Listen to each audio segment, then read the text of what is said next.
오늘 우리에게 주시는 하나님의 말씀은 사도행전 15장 12절에서 21절입니다. 온 무리가 가만히 있어 바나바와 바울이 하나님께서 자기들로 말미암아 이방인 중에서 행하신 표적과 기사에 관하여 말하는 것을 듣더니 말을 마침에 야고보가 대답하여 이르되 형제들아 내 말을 들으라. 하나님이 처음으로 이방인 중에서 자기 이름을 위할 백성을 취하시려고 그들을 돌보신 것을 시므온이 말하였으니 선지자들의 말씀이 이와 일치하도다. 기록된 바 이후에 내가 돌아와서 다윗의 무너진 장막을 다시 지으며 또 그 허물어진 것을 다시 지어 일으키니 이는 그 남은 사람들과 내 이름으로 일컬음을 받는 모든 이방인들로 주를 찾게 하려 함이라 하셨으니 즉 예로부터 이것을 알게 하시는 주의 말씀이라 함과 같으니라. 그러므로 내 의견에는 이방인 중에서 하나님께로 돌아오는 자들을 괴롭게 하지 말고 다만 우상의 더러운 것과 음행과 목매어 죽인 것과 피를 멀리하라고 편지하는 것이 옳으니 이는 예로부터 각 성에서 모세를 전하는 자가 있어 안식일마다 회당에서 그 글을 읽음이라 하더라. 아멘. 제1회 예루살렘 공의회 주제는 주님을 영접한 이방인들에 대한 할례 문제였습니다. 아무리 주님을 영접했다 할지라도 이방인들은 반드시 율법을 쫓아서 할례를 받아야 된다고 주장하는 측과 그것은 비복음적이라고 반대하는 측 사이에 오랜 시간에 걸쳐 열띤 공방이 벌어졌습니다. 그 이후에 베드로, 바나바, 바울이 차례대로 일어나서 하나님께서 자신들을 통해서 할례도 받지 아니한 이방인들에게 어떻게 구원의 은혜를 베풀어 주셨는지를 입증하는 증언을 마쳤습니다.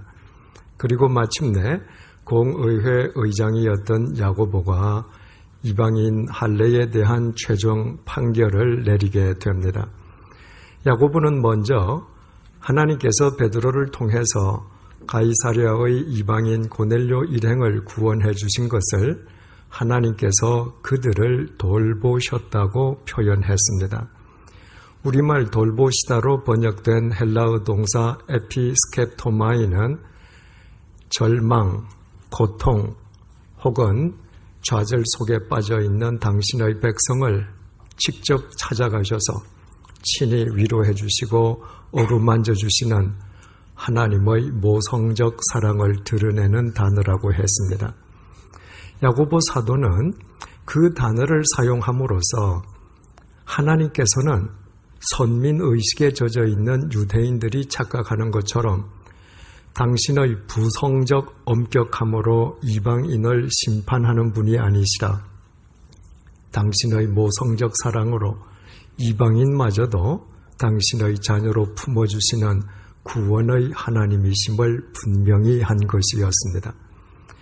그러나 야고보 사도는 하나님께서 이방인을 구원해 주셨다는 베드로의 증언과 그 증언에 대한 자기 자신의 주관적인 판단을 근거로 하여 이방인에 대한 할례를 금지하는 최종 판결을 내리지 않았습니다.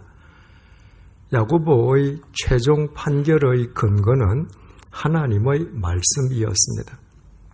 야고보는 하나님께서 이방인에 대한 구원을 약속하신 아모스 9장 11절에서 12절 말씀을 인용했습니다.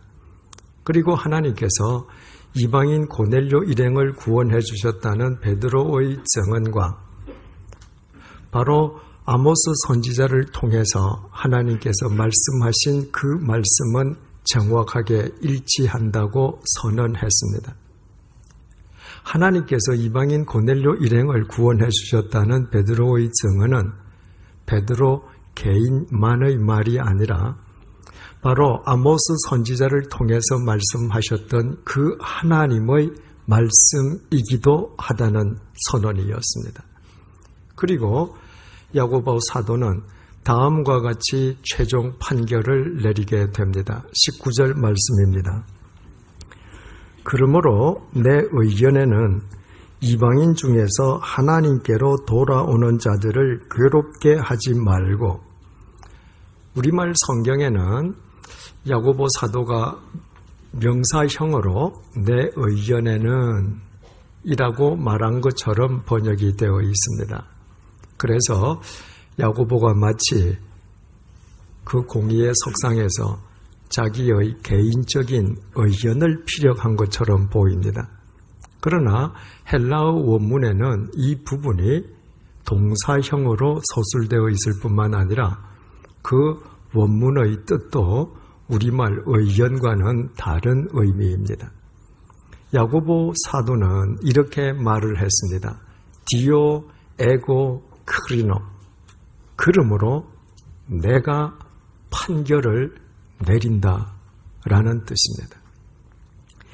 헬라어는 주어에 따라서 동사의 의미가 변형됩니다. 그래서 일반적으로 헬라어에서는 주어가 생략됩니다. 동사만 보면 그 동사와 관련된 주어를 절로 분별할 수 있기 때문입니다. 따라서 쓰지 않아도 될 주어를 굳이 사용하는 경우는 그 주어를 강조할 때입니다. 야고보 사도는 예루살렘 공의회에 참석한 참관자의 입장에서 또 하나의 의견을 제시한 것이 아니었습니다. 그는 나라는 1인칭 주어를 사용해서 예루살렘 공의회 의장의 권위로서 더욱이 자기 자신이 인용한 하나님 말씀의 권위로 내가 판결한다고 선언한 것입니다. 지금부터 자신이 판결하는 내용은 그 누구도 번복할 수 없는 최종 판결이라는 의미였습니다. 그 판결 내용은 주님을 영접한 이방인들을 더 이상 괴롭게 하지 말라는 것이었습니다. 하나님께서 당신의 자녀로 이미 구원해 주신 이방인 크리스찬들에게 구원을 위한 필수적인 전제 조건으로 또다시 할례의 요구를 이행하는 것은 하나님의 자녀된 그 이방인들을 괴롭게 하는 것이라고 야고보가 판정을 내린 것이었습니다. 헬라어 원문에는 괴롭히다는 동사가 현재형 부정사로 기록되어 있습니다. 헬라어 문법상 현재형 부정사는 지속적, 반복적, 습관적 행동을 뜻합니다. 그러므로 야고보 사도는 예수 그리스도를 믿는다면서도 여전히 그릇된 유대주의에 사로잡혀서 이미 구원받은 하나님의 자녀들을 할례를 받으라고 지속적으로, 반복적으로, 습관적으로 괴롭히는 범법 행위를 더 이상 저지르지 말라는 의미였습니다. 유대인 크리스천들이 이방인 크리스천들에게 구원을 위한 필수적인 전제 조건으로 또다시 할례를 받으라고 요구한 것이 그들을 얼마나 괴롭히는 행위이면 베드로 사도 역시도 10절에서 그들의 그 행위를 자신들도 맬 수 없는 멍에를 이방인의 목에 씌우는 범법 행위라고 판정을 내린 바가 있었습니다. 생각을 해보십시오.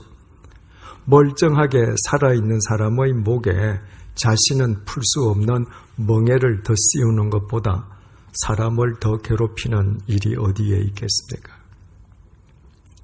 예수 그리스도를 믿는다고 하면서도 여전히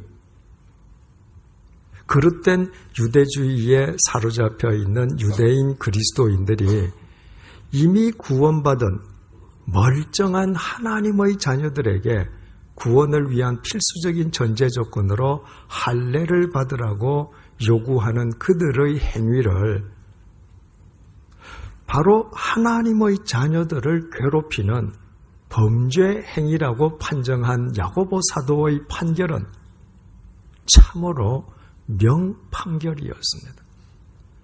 당신의 모성적 사랑으로 그 이방인을 구원해 주신 하나님의 심정을 그보다 더 잘 대변할 수는 없기 때문이었습니다. 참으로 예수님 동생다운 판결이었고 예루살렘 공의회 초대 의장다운 판결이었습니다. 그러나 하나님을 믿는다는 사람들이 하나님의 이름을 빌미로 하나님을 믿는 사람들을 괴롭힌 것은 이때가 처음이었던 것은 결코 아니었습니다. 예루살렘 성전 서북쪽에 있는 양들의 문 곁에 베데스다라는 이름의 못이 있었습니다. 그 못 주위에는 언제나 수많은 병자들이 몰려 있었습니다. 천사가 내려와서 그 못의 물을 휘저을 때에 누구든지 가장 먼저 뛰어들어가는 사람은 어떤 병에서든지 나음을 입을 수 있다는 전승 때문이었습니다. 그 병자들 가운데에 38년 된 병자가 있었습니다. 그 병자는 일어나 앉을 수도 없고 밤낮 누워만 있어야 되는 중환자였습니다. 설령 천사가 하루에 수십 번 내려와서 수십 번 물을 휘젓는다 할지라도 자기 몸을 운신할 수 없는 그 중환자에게 그 못은 그림의 떡일 수밖에 없었습니다. 그때마다 사지가 멀쩡한 병자들이 먼저 못 속으로 뛰어들 것이기 때문이었습니다. 그곳에 모여있는 사람들이 다 병자라면 그들은 다 불쌍한 사람들임에 틀림없습니다. 그러나 그들 가운데에 자기 몸을 운신할 수 없어 밤낮으로 누워 있어야 하는 그 중환자가 제일 불쌍한 사람들이었습니다. 다른 모든 환자들은 천사가 물을 휘저을 때에 어떻게 하면 내가 제일 먼저 뛰어들 수 있을까 골몰할 뿐 어느 누구 한 명 그 불쌍한 중환자를 거들떠보려 하지는 않았습니다. 그러나 예수님은 달랐습니다. 그곳에 나타나신 예수님께서는 그 많은 병자들 가운데 가장 똑똑하고 가장 지적이고 가장 부유한 병자를 찾지 않으셨습니다. 예수님께서는 그들 가운데에 가장 불쌍한 38년 된 중환자를 찾으셨습니다. 그리고 그에게 물으셨습니다. 네가 정말 낫기를 원하느냐? 그 환자는 예수님께 천사가 와서 물을 휘저을 때에 자신이 가장 먼저 못 속에 뛰어들 수 있도록 아무도 자기를 도와주지 않음을 한탄했습니다. 그때까지 그 중환자는 자기를 찾아오신 예수님이 누구신지 알지 못했습니다. 예수님께서 중환자에게 명령하셨습니다. 일어나서 네 자리를 들고 걸어가거라. 예수님의 그 말씀과 함께 말씀의 권능이 그 중환자에게 임했습니다.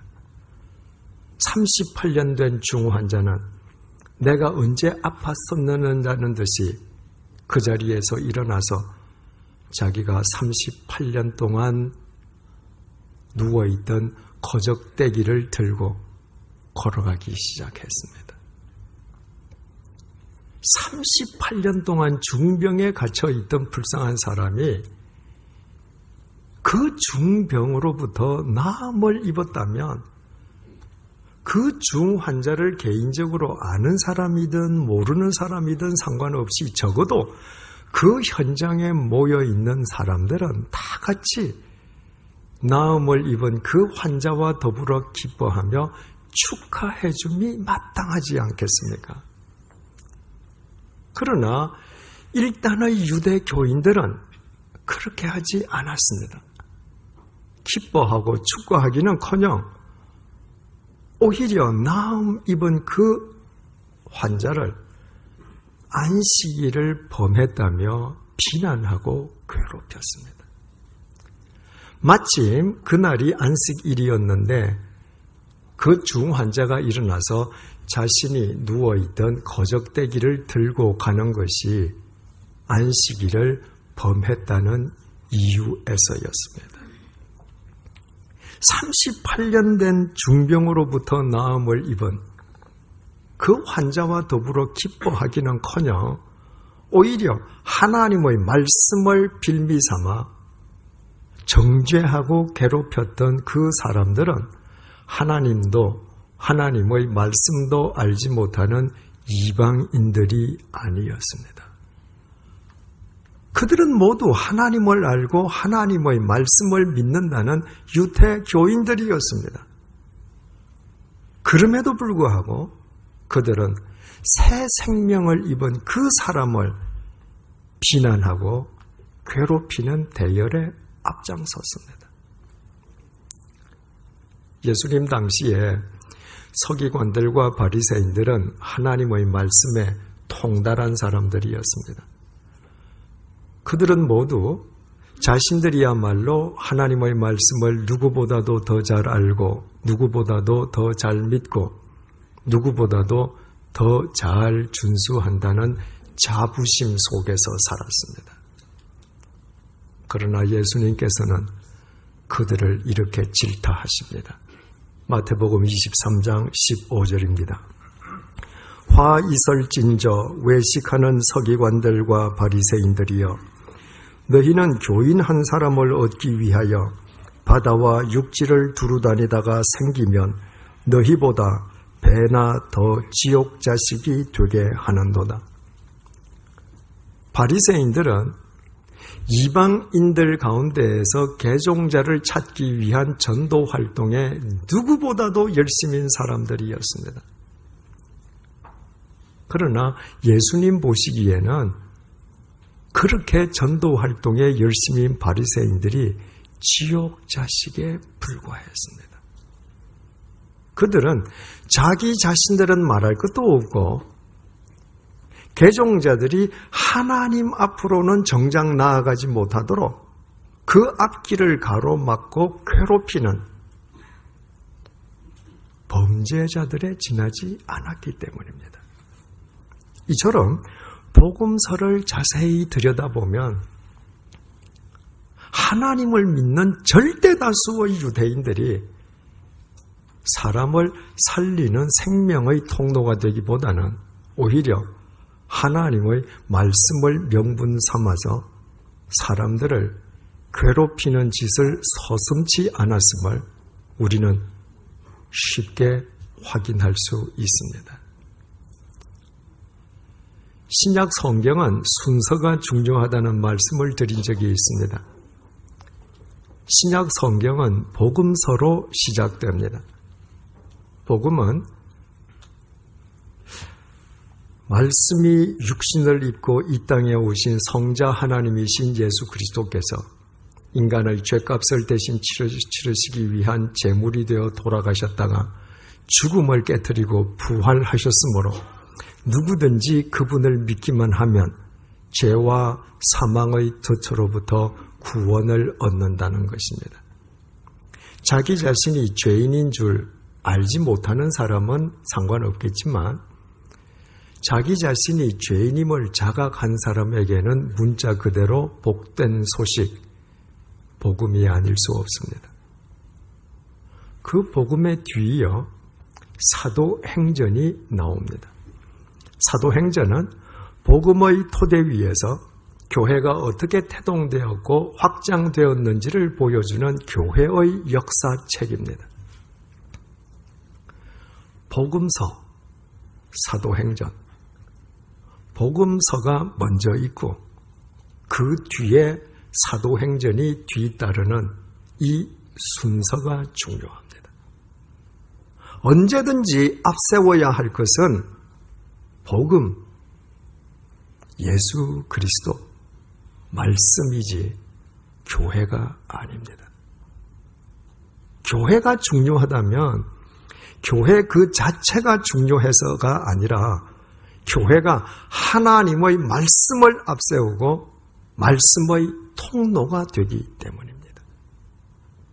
만약 하시라도 교회가 교회 그 자체를 말씀보다 더 중요시해서 교회를 말씀보다 앞세우기 시작하면 그때부터 교회는 하나님의 말씀으로 사람을 살리는 생명의 통로가 아니라 오히려 하나님의 말씀을 명분 삼아 사람들을 죽이고 괴롭히는 추악한 인간 집단으로 전락한다는 것이 성경과 지난 2000년 기독교 역사가 동일하게 우리에게 전해주는 교훈입니다. 38년 된 중환자가 새 생명을 입었음을 보고 함께 기뻐하기보다는 도리어 하나님의 말씀을 명분 삼아서 정죄하고 괴롭혔던 유대교 교인들은 하나님의 말씀이 아니라 하나님의 말씀보다도 그릇된 유대교의 교리와 관습을 더 앞세웠기 때문입니다. 이방인 가운데의 개종자를 찾기 위해서 누구보다도 전도 활동에 열심인 바리새인들이 예수님 보시기에는 지옥 자식들일 수밖에 없었던 것은 그들도 하나님의 말씀이 아니라 그들 종파의 그릇된 교리와 관습을 절대시했기 때문입니다. 본문 속에서 주님을 영접했다는 유대인 그리스도인들이 이미 하나님의 자녀가 된 이방인 그리스도인들에게 구원을 위한 필수적인 전제 조건으로 할례를 요구하면서 그들을 지속적으로 반복적으로 습관적으로 괴롭혔던 것 역시 하나님의 말씀은 제쳐놓고 여전히 그릇된 유대주의를 금과 옥조로 삼았기 때문입니다. 누가복음 4장 18절에 의하면 예수님께서는 이사야서 61장 1절에서 2절을 인용하시면서 당신이 이 땅에 오신 이유를 밝히셨습니다. 주의 성령이 내게 임하셨으니 이는 가난한 자에게 복음을 전하게 하시려고 내게 기름을 부으시고 나를 보내사 포로된 자에게 자유를 눈먼 자에게 다시 보게 함을 전파하며 눌린 자를 자유롭게 하고 주의 은혜의 해를 전파하게 하려 하심이라. 예수님께서 이 땅에 오신 목적은 어떤 이유에서든 어떤 명분에서든 괴롭힘을 당하는 사람들을 그들의 괴롭힘으로부터 자유롭게 해주시기 위함이었습니다. 그래서 죄와 사망의 괴롭힘을 당하는 인간들에게 구원의 자유를 주시기 위해서 예수님께서는 인간을 위한 제물로 십자가에서 돌아가셨을 뿐만 아니라 이 땅에 살아계시는 동안 줄곧 유대교 지도자 무리와 맞서셔야만 했습니다.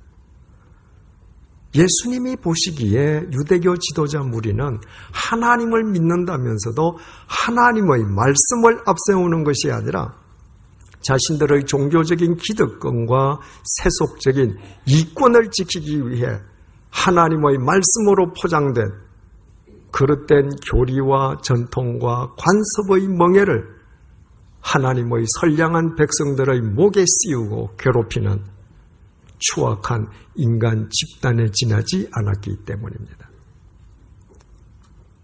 오늘은 지금으로부터 494년 전에 타락한 중세 로마 가톨릭 교회에 맞서 마르틴 루터가 기치를 올렸던 종교 개혁을 기념하는 기념주일입니다. 당시 중세 로마 가톨릭 교회는 오늘날 우리가 로마에 가면 볼 수 있는 성 바티칸 성당의 건축 비용을 조달하기 위해서 우리가 잘 아는 것처럼 돈으로 구원을 살 수 있다며 면죄부를 판매할 정도로 타락해 있었습니다. 조그마한 구멍가게도 지켜야 할 윤리가 있지 않습니까? 구멍가게도 아니고 하나님의 이름을 내세우는 거룩한 로마 천주교회가 어떻게 예수 그리스도의 십자가 구원을 돈으로 거래할 정도로 타락할 수 있었겠습니까? 그 해답은 지극히 간단합니다. 복음과 교회의 순서를 뒤바꾸어 놓았기 때문입니다. 말씀을 위해서 교회가 존재하는 것이 아니라 교회가 말씀 앞에 자리한 것이었습니다. 하나님의 말씀은 중세 로마 가톨릭 교회의 제도와 교리와 전통을 지키기 위한 보조적인 수단에 지나지 않았습니다. 그때 중세 로마 가톨릭 교회는 더 이상 하나님의 말씀으로 사람을 살리는 생명의 통로가 아니었습니다.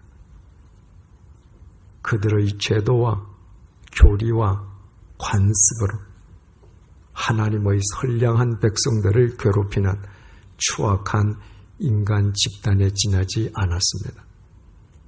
그 로마 가톨릭 교회에 맞서서 마르틴 루터가 오직 성경, 오직 말씀을 부르짖은 것은 가톨릭 교회가 뒤바꾸어 놓은 복음과 교회의 순서를 원상 회복시키자는 것입니다. 교회가 말씀을 앞세울 때에만, 교회가 말씀을 목적으로 삼을 때에만, 교회가 말씀을 위해 존재할 때에만 교회는 더 이상 사람을 괴롭히지 아니하고 사람을 살리는 생명의 통로가 될 수 있음은 두말할 나위가 없습니다. 이런 관점에서 마르틴 루터가 신구교할 것 없이 교회의 역사에 끼친 공헌은 아무리 강조해도 지나침이 없을 것입니다. 마르틴 루터의 종교개혁 494주년을 기념하면서 올해에도 어김없이 종교개혁을 기념하는 행사들이 열렸습니다.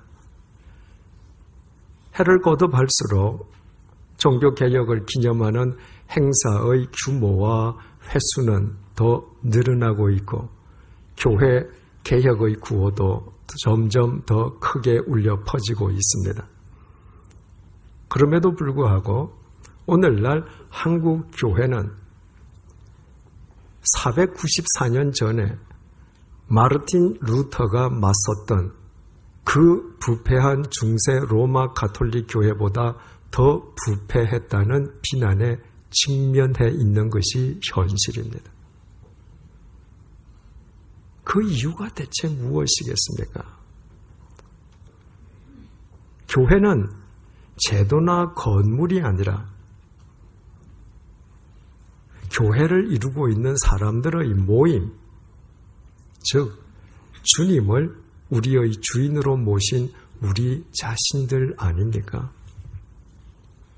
따라서 교회가 부패했다면 그것은 교회를 이루고 있는 우리 자신들이 복음과 교회, 복음과 나 자신의 순서를 뒤바꾸어 버렸기 때문이 아니겠습니까? 우리 각자 우리 자신들의 삶을 한번 되돌아보십시다. 지금 나의 경제적 소득이나 소유가 누군가를 괴롭히고 있는 것은 아닙니까? 나의 직책이나 업무가 지금 누구를 괴롭히고 있는 것은 아닙니까? 무례하거나 무책임한 나의 언행이 누구를 괴롭히고 있는 것은 아닙니까? 나의 종교적인 열성과 관습이 지금 누구를 괴롭히고 있는 것은 아닙니까? 돌처럼 굳은 나의 신념과 이념이 지금 누구를 괴롭히고 있는 것은 아닙니까? 그렇다면 그것은 우리가 말씀과 내 자신의 순서를 뒤바꾸었기 때문이요. 개혁의 대상은 바로 내 자신이요. 교회 개혁은 내 자신으로부터 시작되어야 하는 것입니다. 사랑하는 교우 여러분, 우리 모두 종교개혁 기념주의를 맞이해서 타인을 향해서가 아니라 우리 자신을 향한 용기 있는 개혁자들이 되십시다. 하나님의 말씀보다 자신을 더 앞세우는 자기 자신을 과감하게 부인하고 언제나 하나님의 말씀을 앞세우고 하나님의 말씀을 목적 삼는 진정한 그리스도인으로 살아가십시다. 복음과 교회, 복음과 나 자신, 이 순서를 언제 어디에서나 존중하는 참된 사도행전의 삶을 엮어가십시다. 그때 우리는 부지 중에라도 하나님의 말씀을 명분 삼아 다른 사람을 괴롭히는 어리석음을 더 이상 범치 아니하고 오히려 하나님의 말씀으로 사람을 살리는 생명의 통로가 될 것이요. 그와 같은 우리가 모인 이 땅의 교회는 이 시대의 역사를 밝히고 맑히는 명실상부한 주님의 교회가 될 것입니다. 기도하시겠습니다. 종교개혁 494주년을 기념하는 종교개혁주의를 맞이해서 나의 종교적 열심과 열성이 누군가를 괴롭히고 있는 것은 아닌지, 나의 경제적 소유나 소득이 누군가를 괴롭히고 있는 것은 아닌지, 나의 업무나 직책이 누군가를 괴롭히고 있는 것은 아닌지, 나의 무례하거나 무책임한 언행이 누군가를 괴롭히고 있는 것은 아닌지, 나의 이념이나 신념이 누구를 괴롭히고 있는 것은 아닌지 내 자신의 삶을 되돌아보게 해주셔서 감사합니다. 개혁의 대상은 언제나 내 자신이고 교회개혁은 내 자신으로부터 시작됨을 늘 기억하게 해주십시오. 언제 어디에서나 복음과 교회, 복음과 나 자신의 순서를 철저하게 지키게 해주십시오. 그 순서를 무시하는 순간부터 나의 신앙심이 깊으면 깊을수록 나의 삶은 더 많은 사람을 괴롭히는 백해 무익한 결과를 초래하게 됨을 잊지 않도록 도와주십시오. 그리하여 우리 모두 사람을 살리는 진정한 그리스도인이 되게 해주시고 우리의 모임인 이 땅의 가정과 교회가 명실상부한 주님의 교회로 회복되게 해 주십시오. 예수님의 이름으로 기도드립니다. 아멘.